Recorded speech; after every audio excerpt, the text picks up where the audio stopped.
Hello and welcome to the Wildcard Rewind podcast. It's 4 weeks until the NFL draft. So this week we're going to be continuing with our rookie preview series. Let's get to it. I just want to rewind to when we were young at heart. Back to all those good times. Take me back to the start.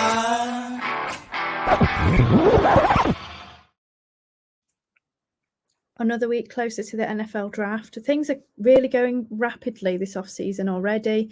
First 2 weeks of free agency done. Loads of free agents now joined their new teams. And so time to continue to dig into these new prospects. We've got the best two hosts this week. So I've got Lewis with me. Unfortunately, we haven't got Paul. But as I say, the best two are here. How are you, Lewis? I'm good, thank you. I was wondering if there was going to be a mention of the best two, which seems to be our favourite thing to do when it's only two of us on. I'm good, thank you. I'm really enjoying breaking down the rookie class. I think it's a really interesting exercise, especially focused on where you might take people in redraft. I actually have just, though, completed my first startup of the off season, which has been quite interesting because we're talking about running backs and tight ends today, and they seem to be the positions that I focused on the most because the value available there in startups. So I think it's a really interesting thing to go through, and that draft is coming very quickly around the corner. I have just realised that draft weekend is the same weekend as my brother's wedding, and I did message him and ask him if he was willing to move it, but he said no. So I don't know. Maybe you should get in touch with the NFL now, Lewis, and see if they'll move it.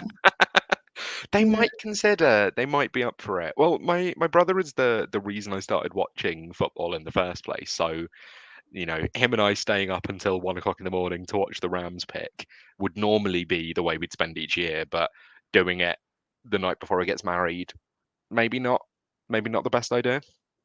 No, but I'm sure he might still be up for it, right? I mean, he might be a bit blurry-eyed for his wedding, but hey, who needs decent wedding pictures, right? When you get to see who the Rams pick at, with their first, what's their first round one draft pick in how many years? Is it 10 years or something ridiculous? The last Rams first rounder was 2016, and that was Jared Goff. So there's still time for them to trade it away yet, Lewis. They will. Oh, they will. too much. 100% they will. I have been following because people talk about the Rams not having a first round pick in that length of time. But there was a couple of years where we had one and just traded out of the first round. And I think 2017, or was it 2017 or 2018, whichever the year was after the awful Super Bowl against the Patriots, I stayed up until about 3 a.m. to watch the Rams pick. And not only did we trade out, but we traded out when we were on the clock. So I had to stay up until like 3:30 in the morning to watch it, and then the pick has been traded. And I was like, oh, great, fantastic. Glad I've done this. That is very upsetting. The one good thing about supporting the Bengals is that they never move anywhere. So you know that when they're going to pick, they're going to pick. And for a long time, you were picking right at the top, so you didn't have to stay up that late either. Exactly. Oh, yeah, Joe Burrow, great, bye. See you later, off to bed. Exactly. So we're 18 this year, which is not as obviously late as we have been. So I'm not going to stay up, though. I'm really old. I like to go to bed normal hours and then watch it first thing in the morning when I get up. Yeah. So I'm super looking forward to that. Really feels like it's, everything's heating up. There's all of the kind of draft gossip, who's going to take who, all of that kind of stuff. So it's getting really exciting, isn't it? The story of today, and obviously we won't include a lot of the draft rumors in the breaking news section because it's not news, it's all agent talk and teams trying to get out certain information to try and manipulate the draft board. But the talk of today was the Washington Commanders have JJ McCarthy as their second quarterback on the board. So Caleb Williams, then JJ McCarthy. And if they drafted JJ at second overall over either Drake May or Jaden Daniels, to me, it's Caleb, Drake, tier break, Jaden, tier break, and then not even JJ McCarthy next. But if they took him at second overall, that would be there's a reason bad franchises stay bad, and that would be the reason why. All of these rumors, they go crazy, don't they? And ultimately, some of them work out, but a lot of them are just, baloney, aren't they? For people to encourage people to trade up or draft down or whatever that might be so that they can get what they want. I think realistically 1 and 2 is probably going to be Caleb and Drake May, isn't it? I think it would be extremely surprising if it wasn't that, and I think it would be, like you'd say, probably a waste and potentially a bad idea. But like you say, the Commanders are the Commanders, so I'm sure they like to do things in a bad way. It's been fairly quiet on the news front, like we said. I think most of the free agents have already kind of established a home, but we've had a couple of bits of news. So should we chat over those? The first one is obviously Mike Williams found a home after he got cut by the Chargers. So he's going to sign with the Jets. So what do you think of this one, Lewis? Like it? Well, Mike Williams has been one of my guys for quite some time. For the last few seasons. So I did actually write him up in an article on the website over this off season about the history of how he's performed at the position. I've spoken about him quite a lot as kind of a target I was interested in dynasty leagues. And definitely, like, I'm always willing to take him in best ball because he has huge spike weeks and then he gets injured. But in terms of just talent, and in terms of bringing a different skill set to the Jets, Aaron Rodgers' arm still hasn't dropped off. He still has the ability to throw deep down the field. And they didn't have anyone other than Garrett Wilson who could do that. They had lots of weapons who could win underneath, most of whom Aaron Rodgers had brought over with him from the Packers. So Randall Cobb and Alan Lazard. But upgrading from Alan Lazard as your wide receiver 2 to Mike Williams is absolutely huge. I really like it for him. That there's a lot of potential in this offense, and obviously it's a good fit for him in terms of working with Aaron Rodgers. We've seen him be able to kind of make receivers fantasy relevant with his ability to kind of throw for explosive plays. Even just thinking of that like few week stretch with Christian Watson, where he exploded for like 6 touchdowns in 3 weeks or whatever it was. I really like it for Mike Williams. I think the contract is really good because it's very much like incentives per game. I don't know the exact breakdown, but it basically works out that if he doesn't play, if he gets injured, because it's already come out that he might miss summer training camp because he's coming off an injury from last season, as he's always coming off an injury, then he doesn't get paid as much. So it's pretty risk free. The other thing is, I mean, in the startup I recently mentioned, I took him in that 18th round, kind of as like, must have been like by wide receiver 6 or 7. On Underdog at the moment, he's currently going as the wide receiver 48. Now, to me, if you're drafting Mike Williams around the kind of wide receiver 30 to 50 range, there's a 0% chance he finishes there, because he either finishes at like wide receiver 10 plus or wide receiver 100 plus. He's either having a fantastic season when he's healthy, or he's injured and he's not contributing anything. So to me, he's a pretty safe player in redraft, because if he gets injured, then normally when he's on the field, he makes plays. And if he's injured, then you can cut him, or you just don't have to start him. What do you think about the signing? Do you think this is a relatively good landing spot for him? Yeah, I mean, I think so. Like you say, I think there's absolutely an open kind of pathway for him to be the wide receiver 2 on this team. Like you say, the question mark I have is injuries again. Obviously, he's coming off this ACL. How and when will he be ready to kind of contribute enough that he's going to be fantasy relevant would be my question mark for this season. But ultimately, I think when you're getting him at wide receiver, what was it, 48? 48, yeah. I think that's where I'd be very happy to take that risk. And ultimately, if he works his way back into the lineup, and then by the second half of the season or by the fantasy playoffs, he's, having these boom weeks like we've seen him have, then, he potentially is going to be a league winner for you. So, at that price, I'm not against drafting him. I think if, as we start to get into training camp, there are like murmurs that, he's doing really well, he's going to be back on the field sooner rather than later, my suspicion is that his ADP will probably rise. Yeah. And then I'd want to kind of see where he falls before I decide to take him. Certainly, as I say, no qualms about, taking him, in that region in best ball. redraft, he might be, I suppose he's more of a stash, but he could be a bit more of a challenge, and he always has been in those kind of leagues, because he's like, oh yeah, he's done great, then he's injured and all, then he's not done anything. So he's always been a challenge in redraft, but I'd be very happy taking him in best ball. And I think 18th round in the startup dynasty, I think that's a bargain, isn't it, really? And look, if he doesn't do anything for you, I can't imagine anybody else around there is going to be, that much more useful. So I think it doesn't cost anything. There were rookies going by that point that I hadn't heard of, so I'd rather take the known commodity with him. I think the question with Mike Williams when it comes to putting together a redraft roster is really about kind of roster construction at the wide receiver position.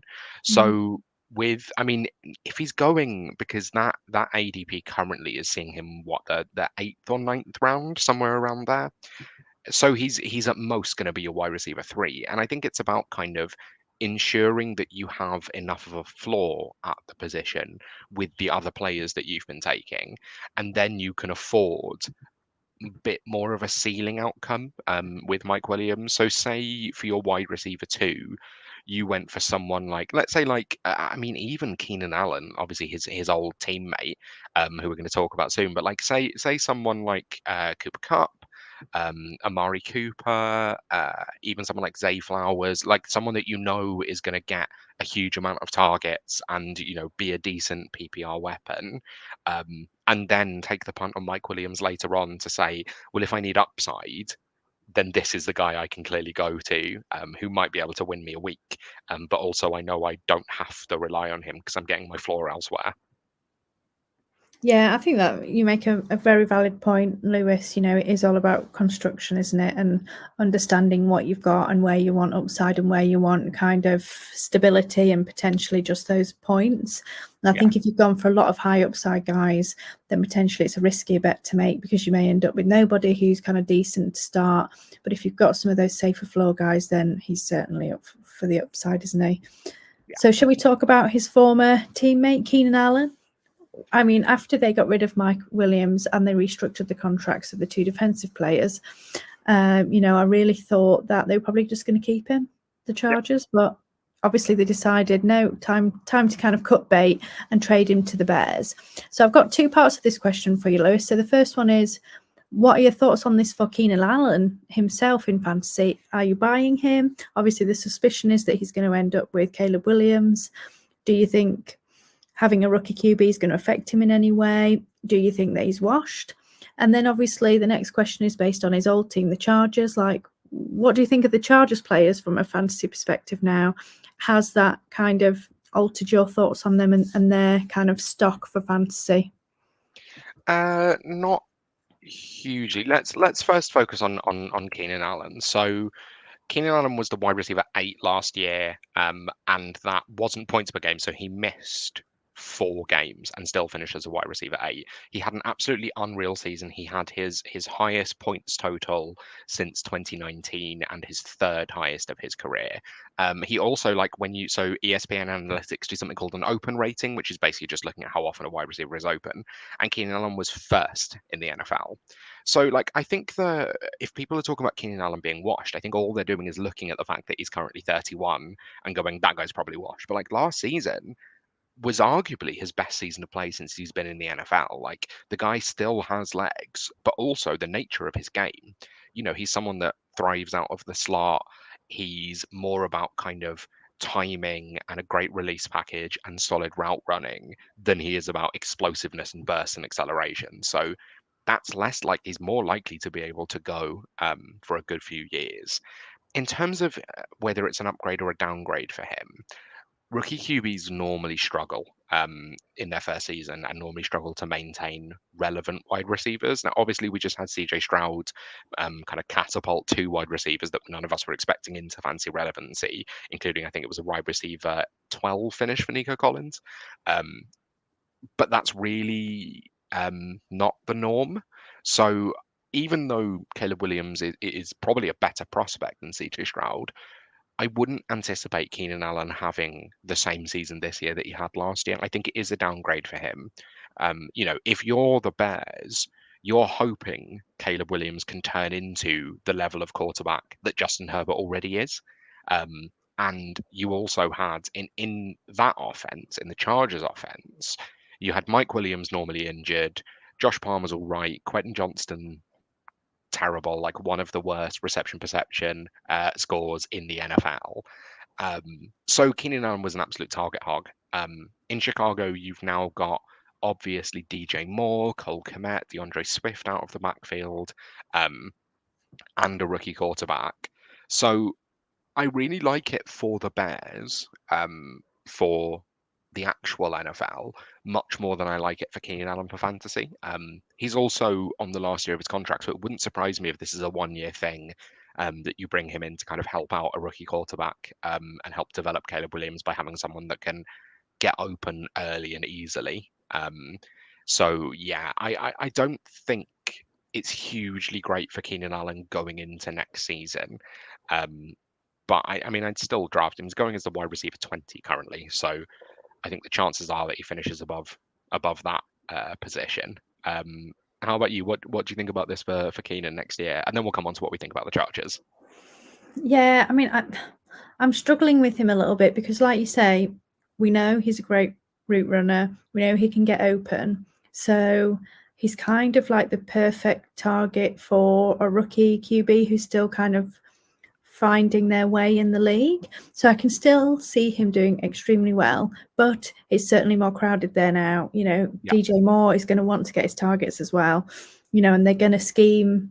You know, they're not just going to scheme it's Keenan Allen like they did last year at the Chargers. So, you know, I agree. I think it is a downgrade ultimately. You know, even though kind of the Chargers were falling apart last season, you know, Herbert was still a fantastic QB and was targeting Keenan Allen all the time. So I suspect he will be a high-end wide receiver too next year. But I just don't think he'll reach the heights that he kind of managed to get to last season, to be honest. Yeah, I think so. It was quite funny as well because there was the USC Pro Day the other day, and Keenan Allen, and obviously it's in California, so Keenan Allen will live locally, and he went and sort of like met up with Caleb Williams on the field, and you're like, no one, this is an open secret, isn't it? Like you guys already know that you're going to be playing together next year. Yeah, I mean, I suppose they have no reason to hide it, do they, at this point, really? No. But they'll still take 9.5 minutes on the clock because that's what the NFL instruct them to do. I remember that, like the Trevor Lawrence year, when people were like, the Jags. At least with this, there's been a little conversation. Like it is always Caleb, and it always was going to be Caleb. But there was a little bit of conversation about like, could it be Drake May? Could it be Jaden Daniels? Could it be Marvin Harrison Jr. in whatever it would have been 2021 when it was Trevor Lawrence? The Jags knew the moment that Week 17 game finished that they were drafting Trevor Lawrence, and they still took 9 minutes on the clock. And you're like, this is being instructed from higher up that like we have to have the adverts, you have to make this longer, because they genuinely, the Bears should come on the clock and immediately hand in the card. There's no reason to wait any amount of time. No, exactly. They just like the build up though, don't they? Like you say, they want the suspense. Oh my gosh, is it really going to be Caleb? Yes, It's going to be Caleb. Yeah, so what about the Chargers side, Lewis? Do you have interest in Justin Herbert? What about this wide receiver core now? Is someone going to step up? Where they're going to get someone who's actually going to catch the ball for them? So the Chargers are now in a race with the Patriots to develop the worst wide receiver core in the NFL. So obviously their depth chart currently is Quentin Johnson, Joshua Palmer, and then other wide receivers that I hadn't heard of. So Darius Davis is on there.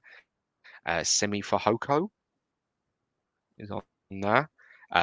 Even then at tight end, it's Will Dissly and Hayden Hurst.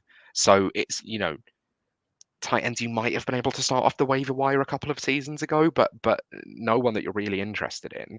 It's gone from arguably the best skill position group, or one of kind of the top 5 to 10 skill position groups, Austin Eckler, Keenan Allen, Mike Williams, to like definitely a bottom 2. So for me, and they've also obviously brought in a new head coach in Jim Harbaugh that wants to run the ball, and a new OC in Greg Roman, who everyone was frustrated with the Ravens with for years because he wanted to run the ball too much. So whoever they take a running back is going to be really interesting to me. And they will go out and take a running back, and that will be the centerpiece of their offense. Justin Herbert is still going as the QB 10 at the minute for 2024. And like, I get that it's a discount, but I'm really not in at that price. Some of the quarterbacks going after him, Kyler, Brock Purdy, Tua, Trevor Lawrence. I mean, even so far down as like, I mean, I'd obviously take Matt Stafford over him, but you know who I am. Like Goff, Cousins, Aaron Rodgers. I take all of these players over him at the moment just because I'm so worried about what that offense is going to look like next year.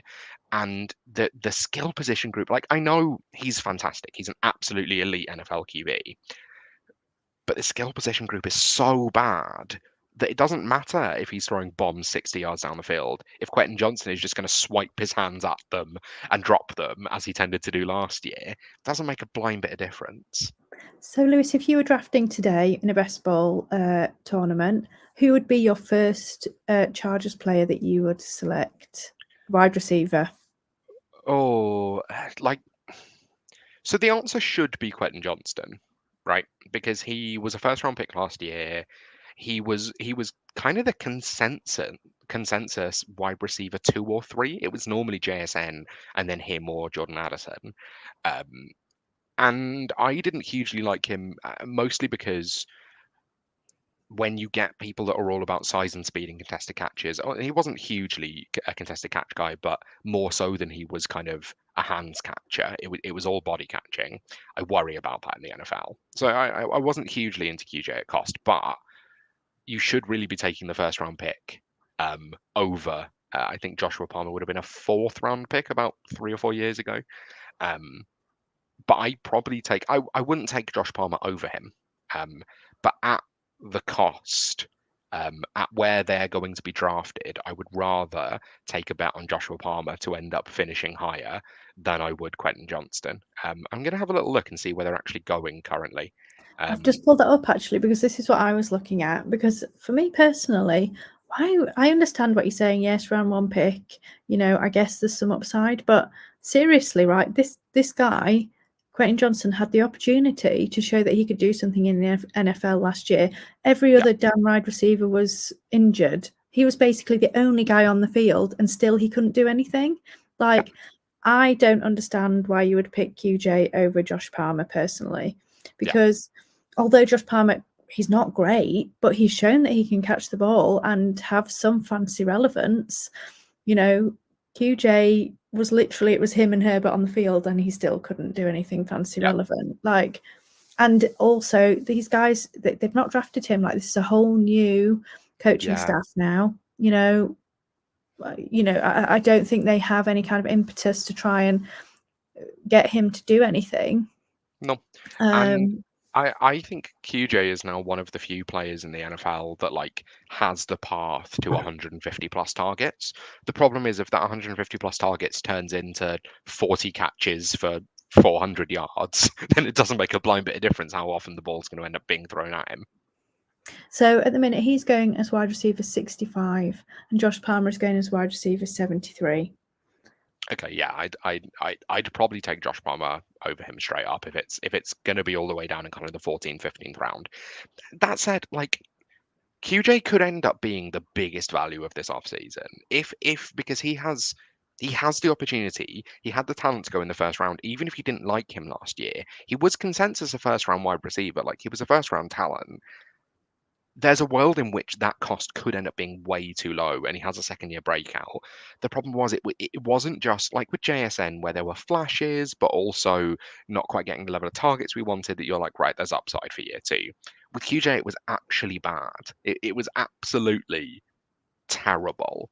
So seeing a path for him into year 2 doesn't seem like something you want to really get behind, but he could be the value of the offseason. I don't think he will be, but there's a chance. So I don't have the full facts here. I am just remembering this vaguely in my mind from, I think it's Rich Cooling and potentially also JJ Zacharyson saying that when a rookie wide receiver does not perform in their rookie season, they're highly unlikely to become fantasy relevant for the rest of their NFL career.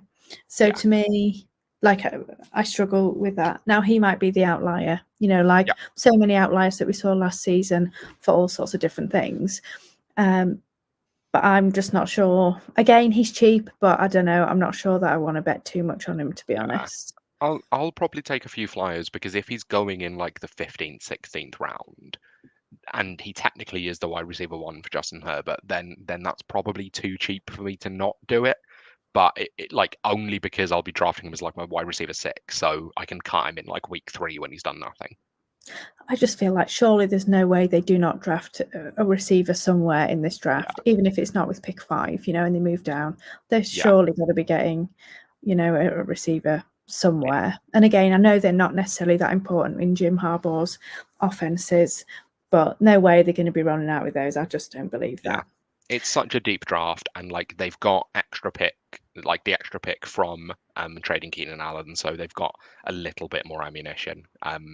So I'd be surprised if they don't go with Malik Neighbors or even Marvin Harrison. I think if the Vikings trade up to 4, if it goes Caleb, May, Jaden Daniels, Vikings trade up, and then it's JJ McCarthy, I think they consider Marvin Harrison Jr. at 5. If he goes in front of them, I don't know that they go with Neighbors or Odunze. I think, but then they're picking the second round. That has to be looking at like Xavier Worthy, Adonai Mitchell, Troy Franklin, someone around there. Yeah, they've got to do something, haven't they? So, although we said there's actually not much news, we did spend over 20 minutes talking about 2 pieces of news. So let's get to what we're actually meant to be talking about this week, which is obviously carrying on with the rookies. So this week we're going to concentrate on the running backs and the tight ends. So let's start with the tight ends, because they're just generally, typically now, not considered that sexy, are they? No one really cares too much. But there's certainly at least one prospect here that I think is worth talking about with regards to fantasy. And I think everyone knows who the top prospect is in this draft. Of course, it's Brock Bowers. So, it seems like he's likely to be drafted in the top 15, realistically, in this draft. I think there's no real consensus exactly kind of when. I think there's kind of, everyone's unsure as to who's going to pull the trigger, but ultimately the thought is someone is going to pull the trigger there in that top 15. So obviously we know that the last tight end to be drafted in that range actually went as the number 4 pick just before Jamar Chase, was Kyle Pitts. Thank you very much, Atlanta. You keep him, we'll have Chase. And obviously everyone was super duper excited, and they thought, he is the next coming. He is Travis Kelce, but young. We'll put him on our dynasty teams. He's going to be amazing forever. Yay, we're winners. But obviously it didn't quite work out like that. However, maybe if things had been different, it might have done. So do you think we should be as excited as everyone was for Kyle Pitts when he came out for the arrival of Brock Bowers in the NFL? Yeah, yes is the answer. So I think people have learned a lot from Kyle Pitts, because he was kind of there were people talking about Kyle Pitts being the most valuable non-quarterback in Dynasty before he even came into the league. And now, he's still kind of going around the like tight end 4 to 8 range, because people are still always in on him. He had, 1,000 yards in his rookie season, and then has done nothing really since. There's an argument that Brock Bowers is a better prospect than Kyle Pitts. They're very different players. So Kyle Pitts has always been a wide receiver who is just large. So technically playing at tight end, but like he's not a blocker. He doesn't play in line. Brock Bowers is actually kind of an all-round tight end, and he does everything that you'd want to see from the position. So he can actually block. He can be good for you in the running game. He also can kind of play more of an H-back role, and I've seen him actually carry the ball a few times. But he's incredibly athletic. He's a really good separator. He's a really good contested catcher. He's not an elite blocker, but like he can block, which Kyle Pitts can't. I think he will probably produce the moment he steps on the NFL field. The worry is just that obviously rookie tight ends don't tend to normally perform hugely. Obviously, the outlier being Sam Laporta last year, but when you look at just Brock Bowers as a prospect. So in the entire PFF college era, which I think is since about 2016, he's first at the tight end position in PFF receiving grade, receiving yards after the catch, forced missed tackles, and receiving touchdowns. So like I think there's an argument that there's only two generational talents in this draft, and one of them is Brock Bowers. It's going to be very situation dependent, but like I love him. I absolutely love him. I'm going to struggle to take a lot of him, but he's absolutely fantastic as a prospect. So, like you mentioned, obviously, historically, rookie tight ends just didn't produce particularly for fantasy in their first season. So people have always kind of shied away from them in kind of redraft best ball kind of scenarios, apart from Kyle Pitts, when everyone thought, wow, he's going to be amazing. And, he's just going to do what a wide receiver does. Of course, like you said, Laporta did buck that trend a little bit last season, finishing as the tight end 1 overall for the season. So based on that, like, should we be interested in drafting Bowers in redraft or best ball leagues this season? And like, without knowing his landing spot, where would you be willing to draft him at this point, if you were starting in a draft right now? The answer to the first question is definitely yes. Like I think he will produce in his first season. The problem for me, so I did some digging into kind of the path to a tight end 6 or a top 6 tight end season over the past 3 years. And when you look into the ins and outs of it, the average target share needed for a top 6 tight end season was 19%. No tight end has finished in the top 6 with a target share of less than 16%, and only four tight ends in that period have finished top 6 with less than 100 targets. So basically, for him to finish as a top 6 tight end, which is not far off where he's being drafted currently, he needs to end up being the second target on his team. And there's just not that many teams out there that don't have a viable tight end or a viable kind of first or second option. And when you look across the league, like you've got Chargers, Giants, Jets, probably not anymore, but maybe Broncos, Saints, Steelers, like that's about the right sort of range. Like I don't see him ending up going to somewhere where he's going to be fantasy viable. The reason I actually looked into that data was because there was a lot of interest in the Bengals drafting him. And yeah, as a Bengals fan, I imagine you'd be very excited by that. But for fantasy, that wouldn't be a good landing spot because he's not going to get consistently 100 targets because there's too much else going on in that offense. So yes, I am interested in him. I think I'd probably take him at around the tight end 8 or 9 mark, kind of around the 8th or 9th round. But I worry that he's going to end up going to where he's not going to be the kind of the established first or second option on the team, and that's going to make it unlikely that he's going to produce those top numbers. Especially when you can get tight end is actually quite deep at the minute, and you can get kind of replacement level value quite easily in later rounds.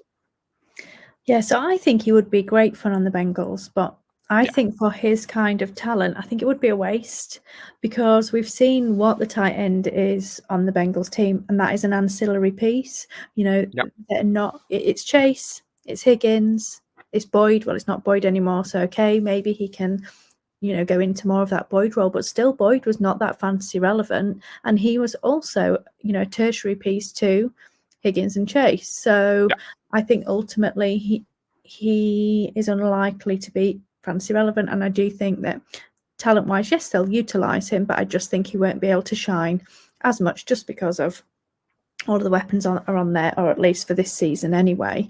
So, as you said, he's actually currently going as the tight end 7 in underdog best ball drafts at the moment, which is he's going in round 7. So he's currently going behind these 6: Laporta, Kelsey, McBride, Andrews, Kincaid, and Kittle. And he's going in front of Engram, Njoku, Pitts, Jake Ferguson, and TJ Hawkinson. So, you said, I'm not so keen on taking him earlier than round 8 or 9. Would you be happy to take him as the tight end 7, or would you be wanting to wait a bit longer? Well, looking at the area that he's going, looking at the place he's going in front of, I mean, Dalton Kincaid, I don't think should be being drafted as the tight end 6 or 5 even, but that's a separate thing. I would take Evan Ingram, David Njoku, definitely Carl Pitts ahead of him. Hawkinson, I'm a bit worried about this season, with probably a rookie quarterback and coming off an ACL. But yeah, I definitely take Ingram, Njoku, and Pitts over him at that cost.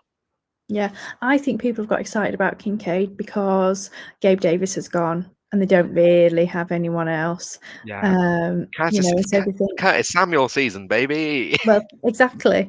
But I mean, they think Kincaid's going to be the second target on the team, don't they? You know, I think ultimately, in the end, that's probably not going to be the case because I think they're going to draft someone. But you know, people are getting excited thinking he's going to have more of a role. Yeah. And so I think he's being pushed up at the moment, isn't he? So just before we move on to running backs, are there any other tight ends in this class that you think are going to be fantasy relevant given the right landing spot? So there's only one other tight end who I'd consider drafting in a redraft, which is JT Sanders out of Texas. And the amount of receiving talent at Texas coming out this year, by the way, that they could have 3 players going in the top 50 picks between JT Sanders, Xavier Worthy, and Adonai Mitchell. JT Sanders is basically a receiver as well, by the way, like an absolutely gigantic one. He's 6'4", 245 pounds, but he's not a blocker at all. If it wasn't for Brock Bowers, people would be hyped up about JT Sanders. I actually end up mocking him quite a lot to the Rams in the second round. But generally, rookie tight ends don't finish in the top 12 aside from last year as the outlier. In the 5 years before last season, there was only one rookie tight end that had finished in the top 12. So I'm not looking to buck the trend this year if we think Brock Bowers is going to do it and say there's going to be 2 for the first time in, I'm going to hazard a guess and say ever. But I really like JT Sanders as a prospect. I'm probably not going to take him in redraft. No, I mean, he's one of those that I reckon if he starts to do something, you'll probably pick him up on waivers, right? I just don't think he's worth a roster spot while you're drafting. You might as well just keep an eye on him and leave him on waivers. Yeah. So shall we move on to running backs? There's a few Yes. more to talk about, isn't there? And I think people are probably a bit more excited to draft them over these rookie tight ends. Well, so maybe not at the minute.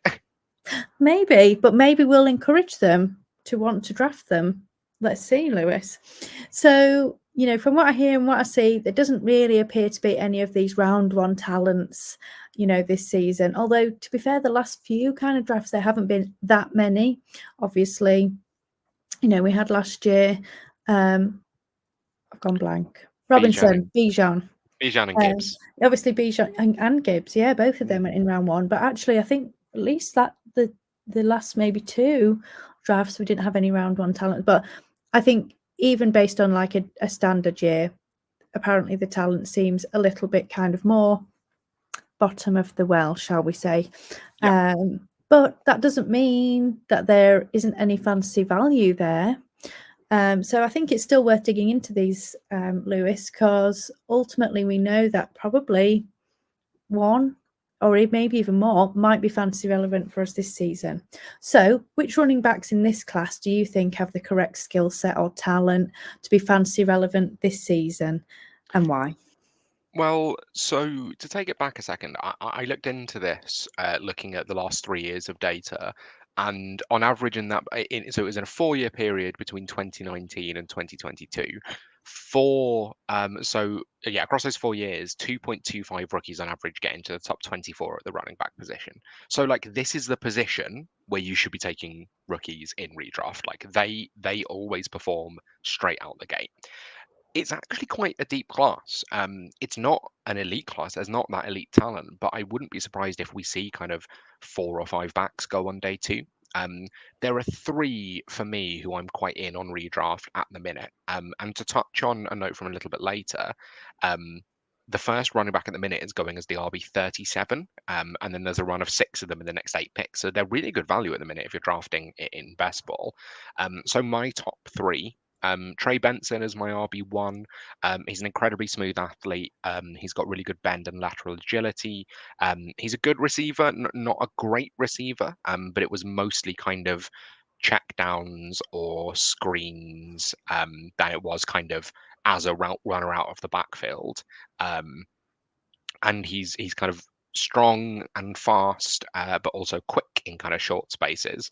His 40-yard dash was a 4.39, which is absolutely fantastic, at 216 pounds. So he's someone that I really like. He's very kind of, he'll be able to contribute to any offense in the NFL. Like he's very much not scheme dependent.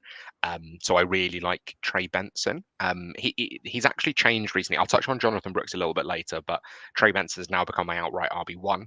At RB2, Bucky Irving, who is kind of the complete opposite in terms of he needs to go to the right spot. He is absolutely tiny. So he is, let me just get it up in front of me. He's 5'9", 192 pounds, which would be relatively small at the receiver position, let alone playing at running back. But he is absolutely explosive. I think people were a little bit disappointed in his 40 because it was 4.55, but just watch the film and I'll be interested to see when we get kind of the game speed, because he is absolutely lightning in a bottle. He just has the ability to go from 0 to 100 in a split second. And he quite regularly scored long touchdowns. He's a really good receiving back, and he could actually split out wide as well, which is what you want. Obviously, he's not going to be a workhorse. Like he's way too small to be a workhorse. So very differently to Trey Benson, who I'm like, you could put Trey Benson in any offense in the NFL, and I think he'd probably be a solid RB2. But I don't think is going to be, a top 5 running back. Bucky Irving, if he goes to the wrong offense, we'll never see him again. And I always like these kind of hybrid running back receiver prospects. I'm trying to remember who the name of the guy who got drafted by the Raiders and then traded to the Dolphins before he'd even played for them. Anyway, I'm going to try and find who it is because it's going to annoy me. But like it was before the season had Lynn Bowden Jr. There you go. So they traded him. They drafted him in the 3rd, and then traded him for a 4th before the season even started, which is insane. But I really liked him coming out because I kind of like these hybrid. Are they running backs? Are they wide receivers? I know we spoke about Curtis Samuel earlier. It's the same reason I really like someone like Curtis Samuel. But Bucky Irving, like if he goes to the right spot where he can be used as a pass catcher, he's not going to have to do pass protection. He's not going to be. They're not expecting him to get kind of 20 carries a game. He has the ability to kind of really break one. So for best ball, he could be really of interest.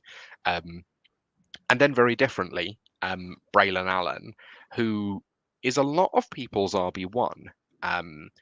And I think if we were drafting in kind of the 80s or 90s, he wouldn't just be the first running back drafted. Like there's a world in which he'd be picked at the 101. He is like a proper throwback running back. He is 6'1", 235. He's like a huge bodied bruiser. He can break tackles. He's got good vision as well. Like he is just this absolute monster. 26 reps on the bench press at the combine. Like prototypical size, good contact balance. Not a natural receiver. And in space, he just wants to run people over, which you shouldn't really do at the running back position. Like you want to try and go around them rather than just going through them. So I worry about him in the receiving game. And he's obviously like he's not going to be a 3rd down back. He wouldn't surprise me. I've seen some people comp him to Gus Edwards, which is a worry if you're going to be drafting someone in kind of the 1st round of a rookie draft, although you're probably not on the minute, or if you're going to be taking someone in redraft. But those sorts of players have roles. Like if you think about Jamal Williams a couple of years ago on the Lions, he finished as like a top 12 option because he just kept scoring touchdowns. And Braylon Allen's going to be a great option in the red zone. He's just not going to be an every down back. So for me, like he's going to be he is kind of, if you look at the 3 that I've mentioned, you've got Trey Benson, who I think is going to have like a really solid career in both rushing and receiving, and is just a good back at everything.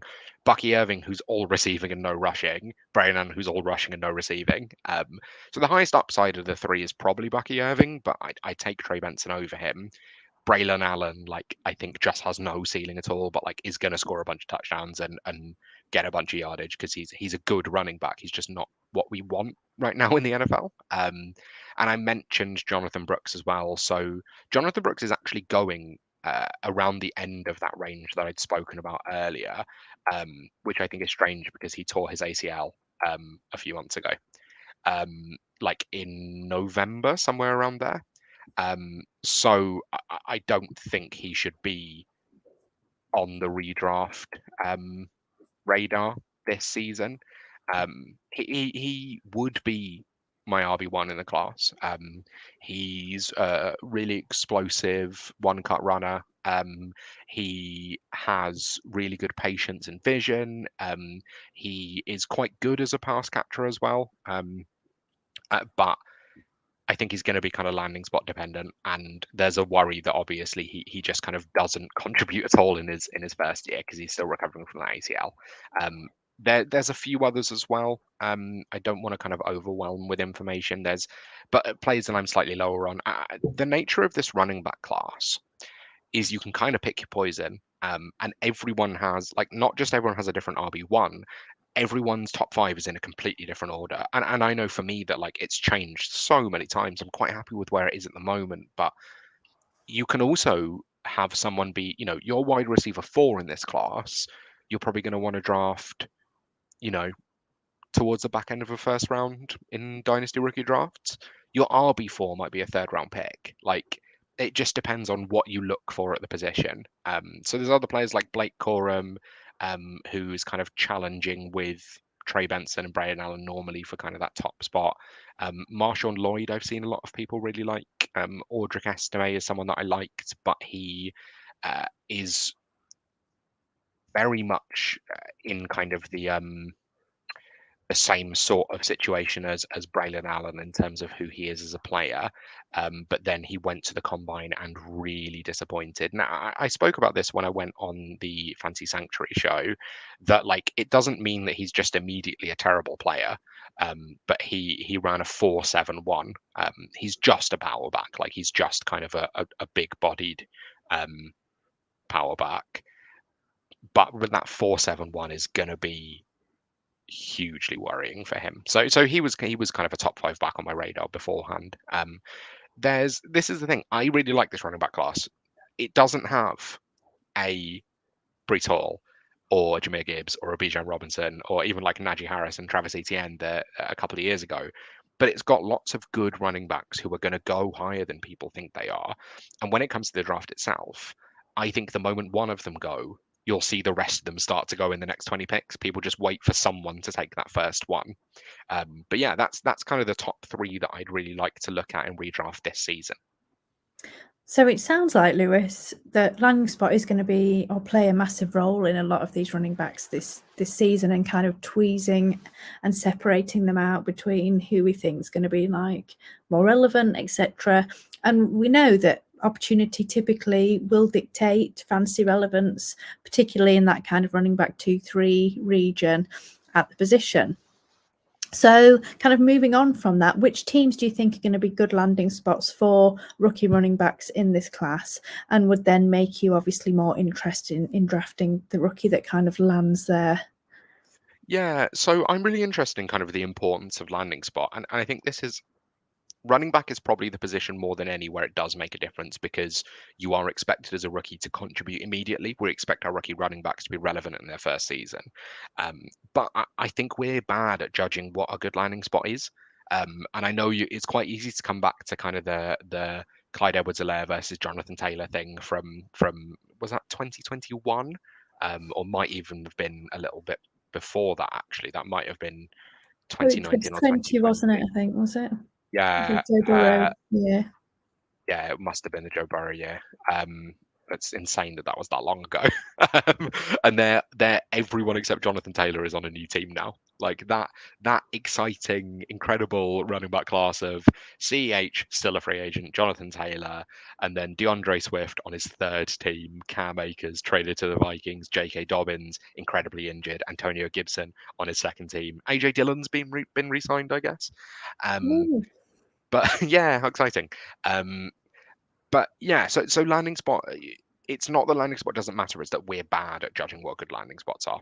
But with that in mind, I think the main thing that you look at is opportunity. And the opportunity for a rookie running back to come in and have the backfield. So the three that I've highlighted, the Chargers we've obviously already spoken about. So they released Austin Eckler as a free agent and didn't end up picking anyone else up because they didn't want to spend money at the position. People are really looking towards Blake Corum to end up there because he played for Jim Harbaugh at Michigan, and we know that he loves him. I wouldn't be surprised to see them take one on day two in kind of the third round. I don't think they should because they have so many other needs on the roster, and the importance of like getting under the cap is that you now need to take players that you're actually saving money by having more rookie deals. With a running back, you're not really. But the Chargers will be a great landing spot for whoever lands there, and they will end up drafting a running back. The Cowboys, the same thing. Obviously, they let go of Tony Pollard, and Ezekiel Elliott left the year before. We know that that's an offense which is interested in running the ball with Mike McCarthy, so there'll be a lot of value there. They've been linked a lot to Jonathan Brooks, but obviously he is not going to be healthy for this season, and they need someone for this season, so whoever they take as well. The other offense that I've highlighted is the Raiders. So Zamir White, obviously currently the RB1. They also signed Alexander Mattison, I believe, but he's not great. So that's one where, yeah, there's already a couple of people in place. Obviously, the Cowboys and Chargers, like it's an empty depth chart. It's someone to go in and completely take over. The Raiders is somewhere where the current starters aren't fantastic. So there's definitely an opportunity for someone to come in and kind of win out in camp and end up winning the job. Yeah, I mean, the other thing I would look at is like, will there be playing opportunities if the kind of RB1 gets injured? Yeah. So really, I'm looking at like Jacksonville obviously took a running back last year and it didn't go quite so well. But let's say they take one again this year. Really, I don't think they wanted Etienne on the field as much as he was last season. But things were just so bad with the backup that they brought in that I drafted everywhere. And again, my head's not in on the names today. Tank Bigsby. I was like, Tank Bigsby is going to get all the goal line work. Well, that didn't go well, did it? Nope. So, but ultimately they could draft again this year and season and have this new rookie as the number 2. And I think ultimately there's chances and opportunities to get on the field. Etienne has been injured reasonably regularly. He's a smaller type back who I think struggles with a full workload for the full season. So I think that would be quite a good opportunity. I think the Bucks certainly is an opportunity there. I don't think Rashad White is set in stone. And also I think they'd be happy to have someone else come in and kind of do a, 1-2 kind of thing there. Someone like Braylon Allen, who's very much like the bigger back, who's much better on the ground to complement Rashad White as a I was going to say elite. I don't think I quite want to say elite, but as a good receiving back, a predominantly receiving back, would be pieced together quite nicely. The Texans would have been another one. Obviously, they've signed Joe Mixon now to another few years, but we know that Mixon can be injured. Again, I think they could certainly get another complimentary guy. We know that Singletary's now gone, and the guy who was the rookie from 2 years ago. Damian Pierce. Thank you. Honestly, Lewis, like names are just not coming in my head tonight. It's been a long day. Damian Pierce is not a thing, is it? Is he? Like they've shown that they don't like him. They don't have interest in getting him on the field. So I think a rookie could certainly come in there and, as I say, be the number 2 and potentially work up to number 1. With an injury. The other one that semi-interests me as well is the Bills. Now, I know that the Bills, obviously Josh Allen, he takes a lot of the work, etc., etc. James Cook had a good season last season, but He's like a smaller receiving type back. I still Yeah. think they're looking for that bruiser that they've just never found. Yeah. So I do think a rookie coming in there may have a chance to get involved. The problem is, I think the bruiser that they've got for goal line work is just Josh Allen.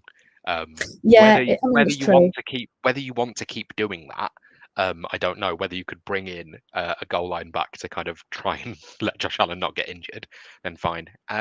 Do you think the Bengals will just roll with Zach Moss and Chase Brown? I suppose they've gone out and got Zach Moss, and he No, is I mean, good. I do think they're going to bring someone in, but my question mark is how much work are they going to give them? Like, they drafted Brown last season and they gave him very little work, and I think ultimately that will step up this season. But I just Yeah, don't see a rookie coming in kind of taking over the backfield. Like, I would yeah, have an interest in Dynasty, but probably not in redraft at this point, yeah, because I think they've signed Zach Moss for a reason. I think they want Zach Moss to be not have a mix and role, but I think reasonably big role, and I think they want Brown to come in and be that yeah, explosive number 2 kind of thing.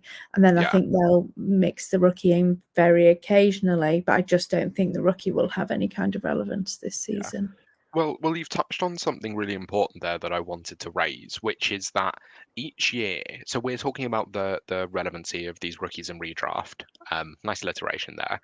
And there's the more kind of elite prospects, the prospects that are going to be higher drafted, like we're talking about from that perspective. But it's as important to go out and get, Blake Corum when he lands with the Chargers, or Trey Benson when he lands with the Cowboys, and you go, there you go, as it is to in the 14th and 15th round, look at the rookie running backs who are in an interesting situation behind someone that has been prone to injury, or where the depth chart is just completely empty. And you think, well, do you know what? They have a potential there to end up winning the job. Like, that's someone that I'd be willing to take hits on later on in the draft, because you can drop them quite easily if they're not the handcuff. But when someone in a later round goes, I mean, say like Isaiah Pacheco, like he was a 7th round draft pick and is now the RB1 for the Chiefs, like completely won the role. That's something you have to pay attention to, that like landing spots can be interesting because there's a complete hole there and we know they're going to go in and win the job. But they can also be interesting because we know that they don't hugely like the starter. I mean, shocking I didn't raise him first, but Kyron Williams, like Cam Akers was drafted like 3 rounds ahead of Kyron Williams the year before, and Kyron Williams has won the job, and he was a 6th round pick. So like there is value in those later round players if it's talent that you like, and if it's then also a landing spot you think they could potentially go and win the job.